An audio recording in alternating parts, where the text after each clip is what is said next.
কর্ণকুহরে ভেসে এলো টক্সিক লোকটার খ্যাঁক খ্যাঁক কণ্ঠস্বর।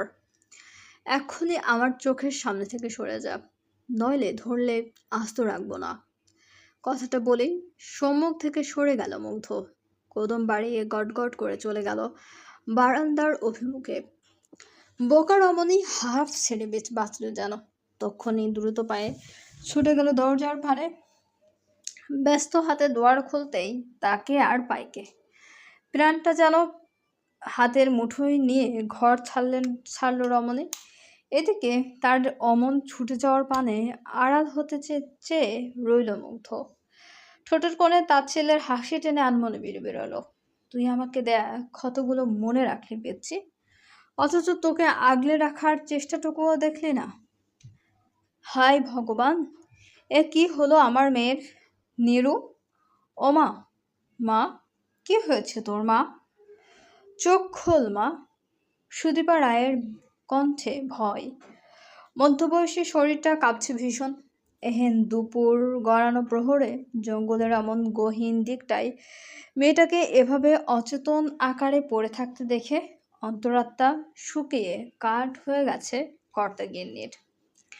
বারংবার ডেকে যাচ্ছেন মেয়েকে, তবে মেয়ে যে পাত্তাহীন, চোখ দুটো খুলছেও না, সর্বাঙ্গ দরদর করে ঘামছে। অচেতন মানবীর সুদীপা রায় বড্ড অসহায় চোখে তাকালেন এদিক ওদিক। সাহায্যের কেউ নেই আশেপাশে।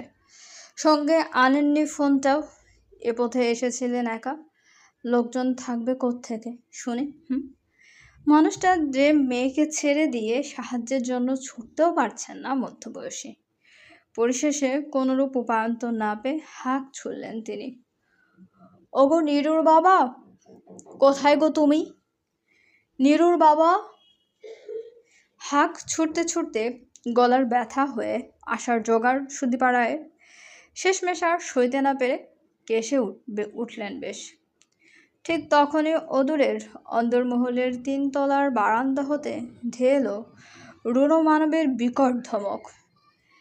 শেয়ালের মতন হাঁক ছুটছেন কোন সুখে? বিয়ে লেগেছে কার? আপনার ঘরের বুইরা ভামের? তৎক্ষণাৎ ঘাড় বাঁকিয়ে তাকায় সুদীপা রায়। অদূরের বারান্দায় মধুকে শোটান দাঁড়িয়ে থাকতে দেখে আজ রাগ হবার বদলে খানিক স্বস্তির নিঃশ্বাস ফেললেন তিনি। তড়িঘড়ি করে সাহায্যের জন্য মুখ খুলতেই যাবেন, অমনি অন্দরমহলের পেছন গেট হতে দ্রুত পায়ে ছুটে আসেন হিমাংশু রায়।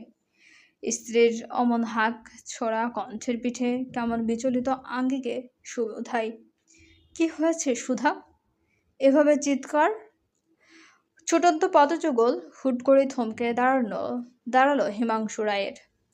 বাঘ আটকালো গলার কাছে। মেয়েকে অমন অচেতন পড়ে থাকতে দেখে এক মুহূর্তের জন্য পায়ের তলা থেকে জমিন খসে গেল তার। বুকটা কেঁপে উঠল ধক করে। মধ্যবয়স্ক চরম উদ্বিগ্নতায় তক্ষুনি মেয়ের পাশে হাঁটু গেড়ে বসলেন। 2 হাতে আলতো করে মেয়ের মসৃণ কপলে চাপড় বসিয়ে ধীর হয়ে ডাকলেন, মা। নিরু, কি হলো মা তোর? সুদীপা রায়ও কাঁদছেন। আঁচলের কোণে মুখ লুকিয়ে ব্যস্ত গলায় বলে ওঠেন, তাড়াতাড়ি মেয়েকে বাড়িতে নিয়ে চলো নিরুর বাবা। হিমাংশু রায় ত্রস্ত মাথা নাড়ালেন। তড়িঘড়ি করে 2 হাতে মেয়েকে পাঁজা করে তুলতে গেলেই খট করে শব্দ হলো তার দুর্বল কোটি দেশের অস্তিত্বে। অমনি বেচারা মেয়েকে নিয়ে হোঁচট খেয়ে পড়লেন সম্মুখে। পর মুহূর্তেই 2 হাতে চেপে ধরলেন নিজ ভাঙ্গা কোমর। ব্যথাতুর কণ্ঠে অস্ফুটে আওড়ালেন, মা গো, শেষ শেষ, আমার কোমর শেষ। সুদীপা রায় ভড়কালেন। তক্ষুনি এগিয়ে এসে স্বামীর পাশে দাঁড়ালেন। ব্যাকুল চিত্তে 2 হাতে স্বামীর কোমর ডলতে ডলতে শুধালেন, তুমি না পারলে অধীরকে বলো না, অধীর তো বারান্দাতেই দাঁড়িয়ে আছে। তরা ঘাড় বাঁকালেন হিমাংশু রায়। কোমর চেপে ধরেই হাঁটলেন 2 কদম। খানিকটা এগিয়ে এসে ঘাড় উঁচিয়ে তাকালেন অদূরের বারান্দায় অভিমুখে।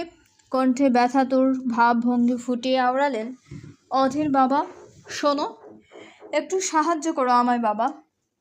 কানে এয়ারপোর্ট গুজে কার সাথে যেন বাক্যালাপে মধ্য মাফিয়া বিস্ট। তন্মধ্যে নিচে ধেয়ে আসা উঁচু কণ্ঠে বিরক্তির শেষ নেই তার।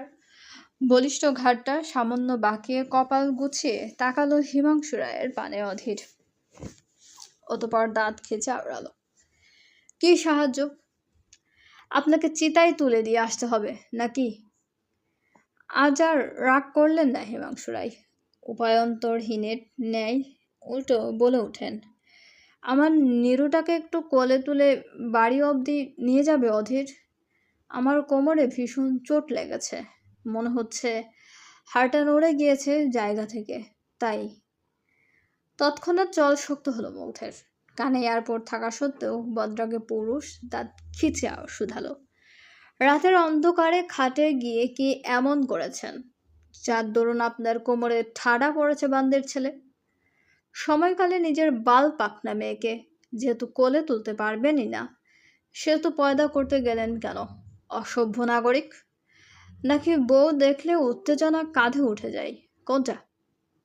তাছাড়া কোমরে এমন নড়বড়ে জোর নিয়ে অমন একটা বাল পাকনা পয়দা করলেনই বা কিভাবে বান্দির ছেলে? যুবকের মুখ না যেন আস্ত একটা গোলা বারুদ, কথা দিয়েই যেন উড়িয়ে দিবে সম্মুখের মানুষজনদের। হিমাংশু রায় থম ধরে দাঁড়িয়ে রইলেন কেবল। প্রত্যুত্তরে ঠিক কেমন প্রতিক্রিয়া দেখাবেন তা নিয়ে বড্ড সন্দিহান তিনি। এরই মধ্যে পিঠ দেখে উল্টো পায়ে বারান্দা ছাড়ল মুগ্ধ, গটগটিয়ে চলে গেল কক্ষে। হিমাংশু রায় ফের অসহায়ত্বে ভুগলেন। অসহায় চোখে একবার তাকালেন স্ত্রীর পানে। ভগ্ন কণ্ঠে আক্ষেপের সুর টানতেই যাবেন অমনি সেথায় আগমন ঘটল অ্যাডউইনের। ব্যস্ত কদমে ছুটছে গম্ভীর পুরুষ, এক হাতে রিভলভার, মনে হচ্ছে কাকে তাড়া করছে সে। হিমাংশু রায় চোখ সরু করলেন, হতভাগ কণ্ঠে আওড়ালেন, অ্যাডউইন! থামল না অ্যাডউইন, দ্রুত পায়ে ছুটলেন বাদিকে। ঠিক তখনই অসহায় হিমাংশু রায় ডাক পারলেন তাকে, অ্যাডউইন, অ্যাডউইন, এদিকে আসো। তৎক্ষণাৎ পায়ের গতিতে রুখ টানল অ্যাডউইন। গম্ভীর মুখে খানিক বিরক্তির ছাপ ফুটিয়ে ওড়ালেন, কে মেরেছে? যেমন পীর তেমন তার মুরিদ। তাতে বিন্দুমাত্র ভরকালেন না হিমাংশু রায়, উল্টো আহত কণ্ঠে বলে ওঠেন, আমার মেয়েটাকে একটু বাড়িতে নিয়ে আসবে, বড্ড উপকার হতো জানো। আমার কোমরটায় হুট করেই যেন কি হলো, দেখো দাঁড়াতেও পারছে না ঠিক মতো। কপাল গোছায় অ্যাডউইন দীর্ঘ চোয়ালে তক্ষণি প্রত্যুত্তর করে, মাথা খারাপ, কাকে না কাকে কোলে নিতে বলছেন? তাছাড়া আপনি কে আমায় অর্ডার দেওয়ার? অর্ডার না, it's a request Adwin, please. মুখভঙ্গিতে এক আকাশসম বিরক্তির ছাপ ফুটিয়ে গিয়ে এলো অ্যাডউইন। নাক মুখ কুচকে তাকালো অবচেতন নিরুর পানে। মনে মনে তত্ত্বভাব নিয়ে বিড়বিড়ালো, এসেছি পর থেকে চিপকো মেয়েটা পিছু ছাড়ছেই না। সেন্সলেস হয়েও কোলে ওঠার কি শখ তার।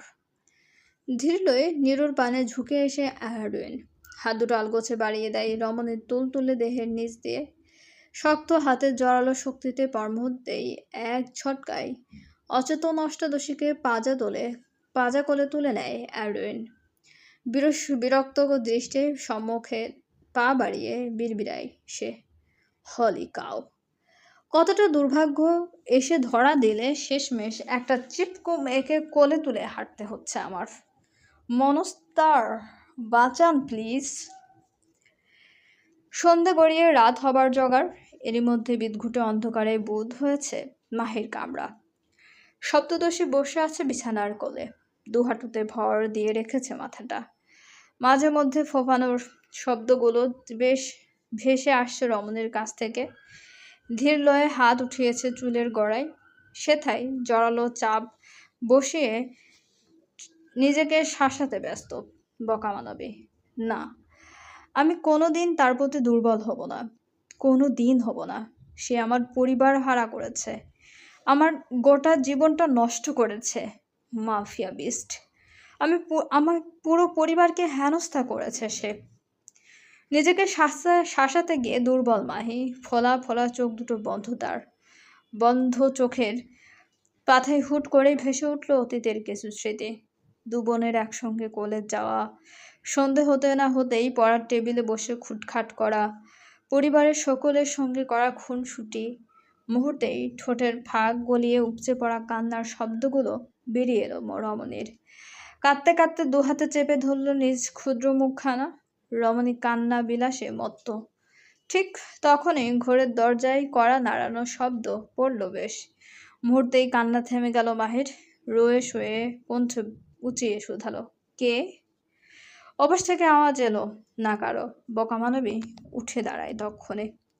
দুহাতের উল্টো পিঠে সিক্ত চোখগুলো দুটো মুছে নিয়ে এগোলো দুয়ার পানে।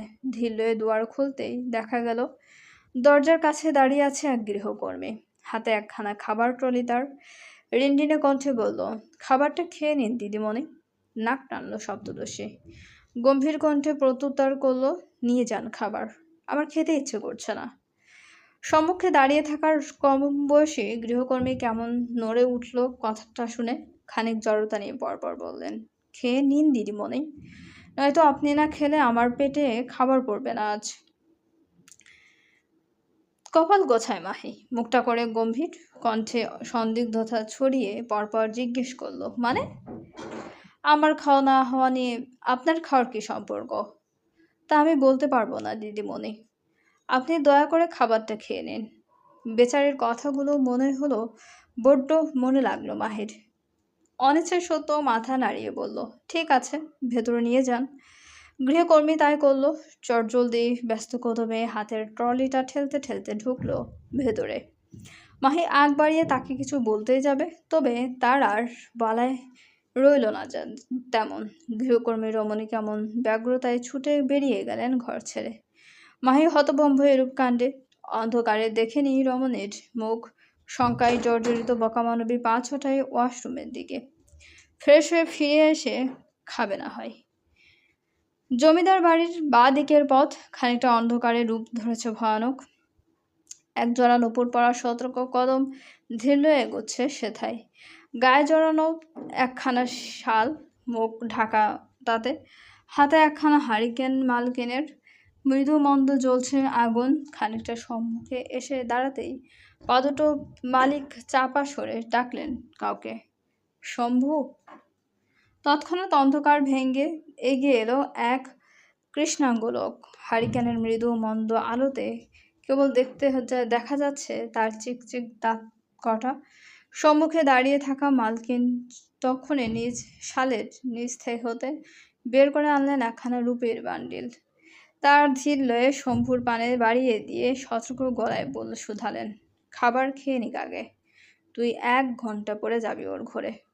আমি বাড়ির ইলেকট্রিসিটির তার কেটে দিব তখন। ওই মেয়ে ততক্ষণে মাতাল হয়ে যাবে, হুঁশ থাকবে না ওর।